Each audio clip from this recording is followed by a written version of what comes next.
আপনাদের নিয়ে আগামীতে ইনশাআল্লাহ সবগুলো প্রতিহত করব এবং আমাদের এলাকায় যত্রতত্র যে কটা দোকানপাট আছে যারা বৈধভাবে প্রত্যেকটা দোকানের সামনে যেন ডাস্টবিন রাখা হয়, আমাদের পরিবেশটাকে যেন সুন্দর রাখা হয়, আমরা যেন সুস্থভাবে বসবাস করতে পারি সেই কামনা করে এবং আপনাদের সহযোগিতা কামনা করে আমার বক্তব্য শেষ করছি। আসসালামু আলাইকুম রহমতুল্লাহ বারাকাতুহু।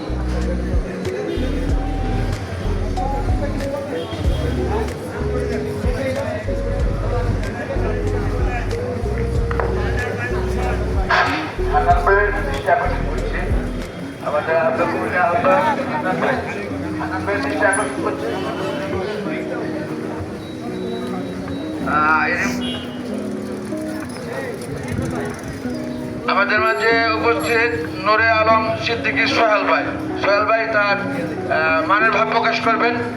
আজকে মানববন্ধন কর্মসূচি 7 দফা দাবি।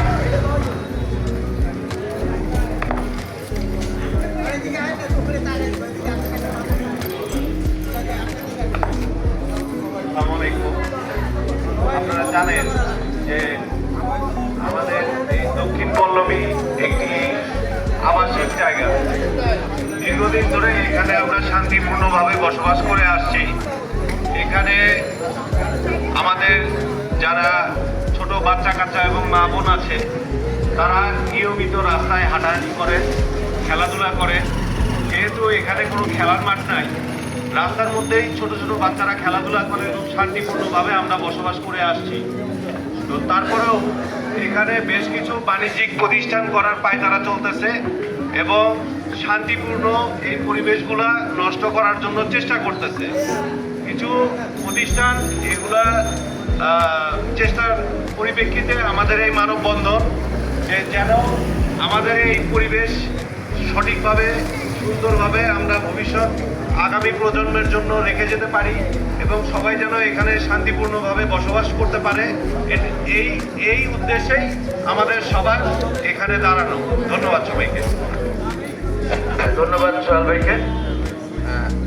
আজকে মানববন্ধন কর্মসূচি 7 দফা দাবি। নাম্বার 1, দক্ষিণ পল্লবীতে স্কুল এবং বাণিজ্যিক প্রতিষ্ঠান অপসারণ এবং বন্ধকরণ, যার কারণে আমাদের আবাসিক পরিবেশ মারাত্মকভাবে হুমকির সম্মুখীন হচ্ছে। 2, দক্ষিণ পল্লবীকে সম্পূর্ণরূপে মাদকমুক্তকরণ। 3, রেনোটা ফার্মাসিউটিক্যালের রাসায়নিক বিক্রিয়াজনিত কারণে দক্ষিণ পল্লবীর প্রাকৃতিক পরিবেশ যে মারাত্মকভাবে হুমকির সম্মুখীন, তার থেকে রক্ষার জন্য রেনোটার ঔষধ উৎপাদন বন্ধ করুন। 4, বর্তমান প্রেক্ষাপটে অটো রিকশার বেপরোয়া চলাচলে সৃষ্ট দুর্ঘটনার ঝুঁকি এড়াতে দক্ষিণ পল্লবীর অভ্যন্তরে অটো রিকশা চলাচলের সম্পূর্ণ নিষেধাজ্ঞা করুন। 5, কিশোর গ্যাং এবং উৎপত্তি ও কার্যক্রম বন্ধে প্রশাসনের হস্তক্ষেপ সহ কার্যকরী ভূমিকা পালন। 6, দক্ষিণ পল্লবীর ফুটপাতের উপর স্থাপিত অবৈধ দোকানপাট অপসারণ। 7, দক্ষিণ পল্লবীর অভ্যন্তরে প্রাইভেট কোচিং পরিচালনার কারণে ছাত্রছাত্রীদের ব্যবহৃত যানবাহন অবৈধভাবে রাস্তায় পার্কিং করা হয়, যা এলাকার মধ্যে তীব্র যানজটের সৃষ্টি করে।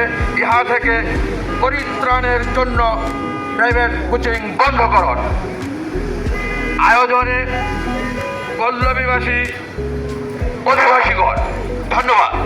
পল্লবীর পরিবেশ রক্ষায় আমরা সবাই একত্রবদ্ধ। পরিশেষে ফুলকৌটি যদি থাকে আমার সুন্দর দৃষ্টি রাখবেন প্রত্যেকে। আজকের মতো মুলতবি ঘোষণা করা হলো।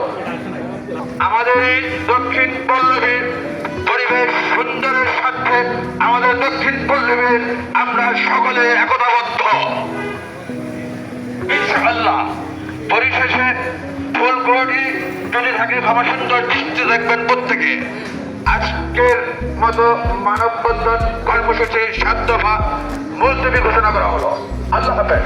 আসসালামু আলাইকুম ওয়া রাহমাতুল্লাহি ওয়া বারাকাতুহু।